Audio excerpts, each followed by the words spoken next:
Assalamualaikum warahmatullahi wabarakatuh. Perkenalkan, saya Maila Teriska dengan NIM 2302128, jurusan Administrasi Publik, Fakultas Ilmu Sosial dan Politik, Universitas Malikus Saleh.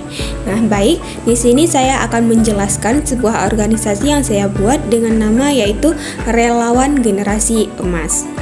Baik, adapun visi misi saya dalam menciptakan organisasi ini yaitu untuk menciptakan masyarakat yang peduli, tanggap dan aktif dalam membantu sesama serta berkontribusi positif terhadap pembangunan sosial, ekonomi dan lingkungan dan yang berkelanjutan, dan memberdayakan generasi muda untuk menjadi pemimpin keemasan Indonesia.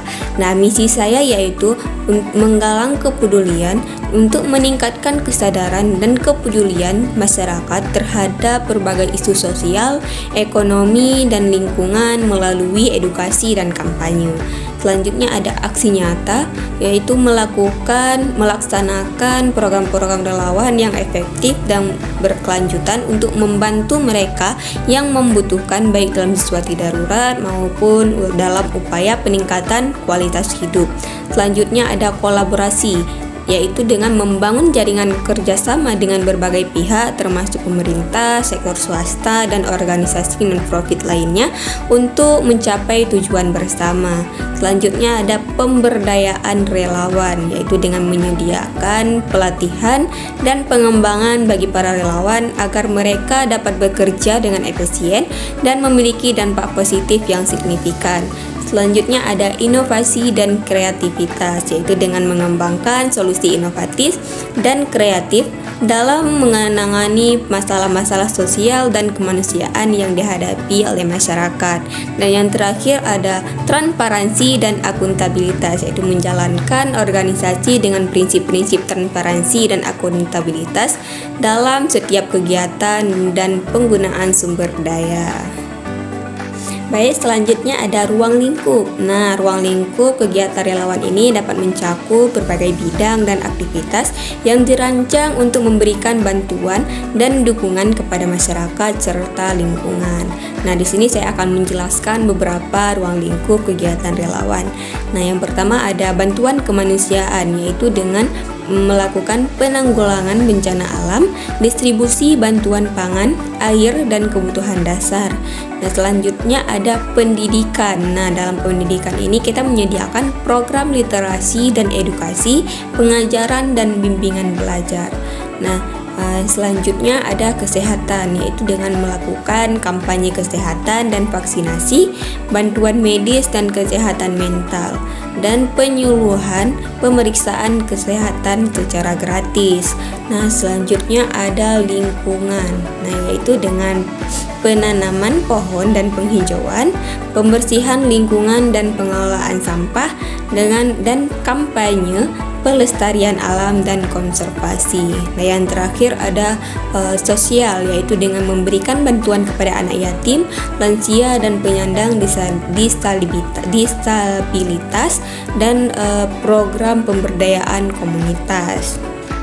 Baik, selanjutnya ada tujuan. Nah, tujuan organisasi ini yaitu untuk membantu masyarakat yang membutuhkan dengan menyediakan bantuan dan dukungan kepada individu atau kelompok yang mengalami kesulitan seperti bencana alam, kemiskinan, atau masalah kesehatan. Nah, selanjutnya itu meningkatkan kesejahteraan sosial, yaitu dengan meningkatkan kualitas hidup masyarakat melalui berbagai program sosial, pendidikan, kesehatan, dan ekonomi.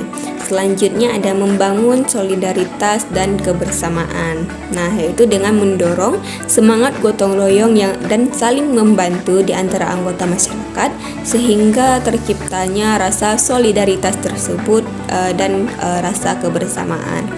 Nah, selanjutnya ada memberdayakan komunitas, yaitu dengan membantu komunitas untuk menjadi lebih mandiri dan berdaya melalui pendidikan, pelatihan, dan pemberdayaan ekonomi.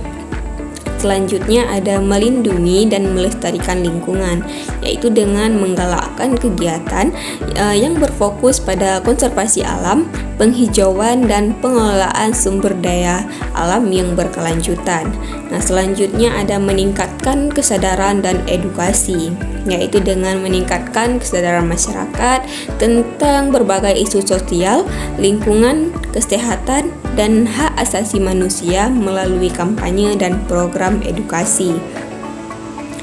Selanjutnya ada pengembangan kapasitas relawan, yaitu dengan memberikan pelatihan dan pengembangan keterampilan kepada relawan agar mereka dapat bekerja dengan efektif dan memiliki dampak positif yang lebih besar.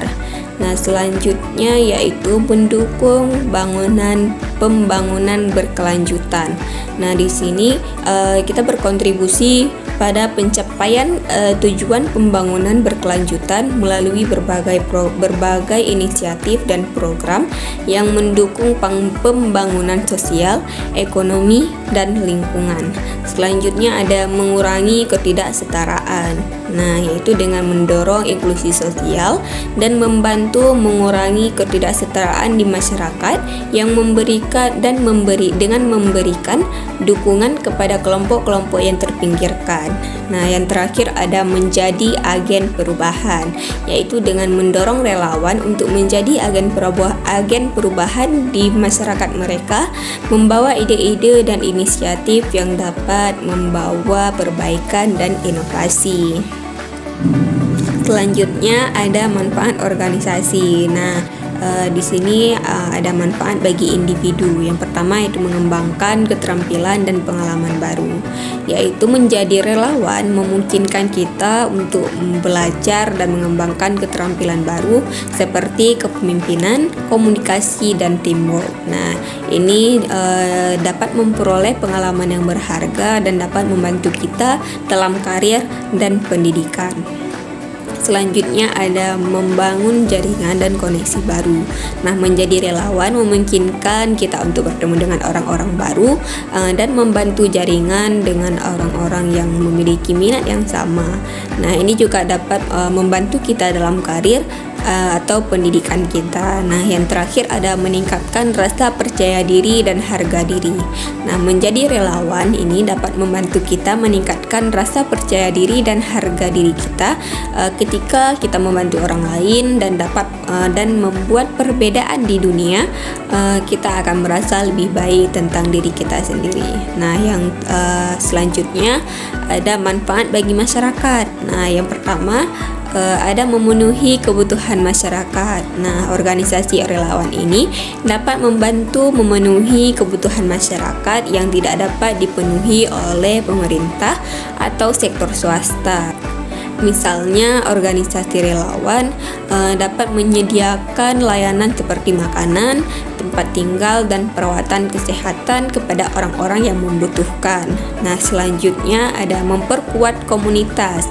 Nah, organisasi relawan ini dapat membantu memperkuat komunitas dengan membawa orang-orang bersama dan membangun rasa kebersamaan. Nah, selanjutnya ada mempromosikan perubahan sosial.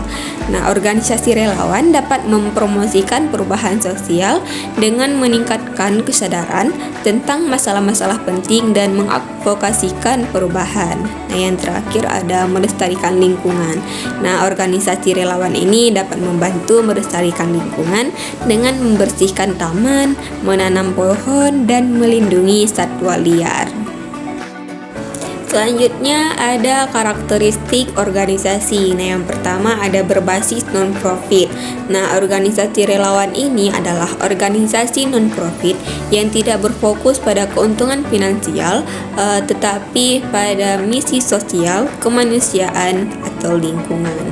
Selanjutnya ada partisipasi sukarela. Nah, anggota dalam organisasi relawan ini yaitu berpartisipasi secara sukarela tanpa mengharapkan imbalan finansial sebagai motivasi utama. Nah, selanjutnya ada misi sosial dan kemanusiaan. Nah, organisasi relawan ini memiliki misi yang berfokus pada penyelesaian masalah sosial, pemberdayaan komunitas, bantuan kemanusiaan, atau pelestarian lingkungan. Nah, selanjutnya ada struktur yang fleksibel. Nah, struktur organisasi relawan ini seringkali bersifat fleksibel dibandingkan dengan organisasi bisnis. Nah, ini memungkinkan adaptasi cepat terhadap kebutuhan dan situasi yang berubah. Nah, yang terakhir ada kolaborasi dan kemitraan. Nah, organisasi relawan ini sering bekerja sama dengan pemerintah, sektor swasta, dan organisasi non-profit lainnya untuk mencapai tujuan mereka. Baik, yang terakhir yaitu bagaimana peran komisaris dalam menghadapi globalisasi. Nah, seorang komisaris ini dalam menghadapi globalisasi sangat penting untuk memastikan bahwa perusahaan dapat bersaing secara efektif di pasar global dengan memenuhi regulasi internasional dan mengelola risiko global. Nah, yang pertama ada pengawasan strategis. Nah, di sini terdapat 2 poin. Yang pertama yaitu mengembangkan strategi global. Nah, komisaris ini harus bekerja sama dengan dewan direksi dan manajemen untuk merumuskan dan mengimplementasikan strategi yang efektif dalam menghadapi pasar global. Nah, poin selanjutnya yaitu visi jangka panjang. Nah, komisaris harus memastikan bahwa visi dan misi perusahaan ini mencerminkan dinamika global dan mengarahkan perusahaan ke arah pertumbuhan berkelanjutan. Nah, yang kedua ada kepatuhan dan tata kelola. Nah, di sini juga terdapat 2 poin. Yang pertama yaitu mematuhi regulasi internasional. Nah, komisaris harus memastikan bahwa perusahaan harus memenuhi semua regulasi dan standar internasional yang berlaku di berbagai negara. Nah, ini melibatkan pemantauan perusahaan regulasi dan bekerja dengan hukum atau menghindari resiko hukum denda. Nah, poin kedua yaitu penerapan tata kelola yang baik. Nah, komisaris ini harus mengawasi, mengimplementasi prinsip-prinsip tata kelola perusahaan yang baik atau good corporate governance, termasuk transparansi, akuntabilitas, dan integritas. Nah, yang terakhir ada manajemen resiko. Nah, dalam manajemen resiko ini juga terdapat 2 poin. Yang pertama yaitu identifikasi dan mitigasi resiko. Nah, dalam lingkungan global yang kompleks, komisaris harus mengidentifikasikan resiko yang mungkin dihadapi perusahaan seperti fluktuasi nilai tukar, ketidakstabilan politik, dan perubahan kebijakan perdagangan. Nah, mereka juga harus mengembangkan strategi mitigasi yang efektif. Selanjutnya ada keberlanjutan bisnis. Nah, komisaris harus memastikan bahwa perusahaan memiliki rencana kontingensi dan sistem manajemen risiko yang tangguh untuk menjaga keberlanjutan bisnis. Baik, cukup sekian pembahasan tentang organisasi saya. Saya akhiri. Assalamualaikum warahmatullahi wabarakatuh.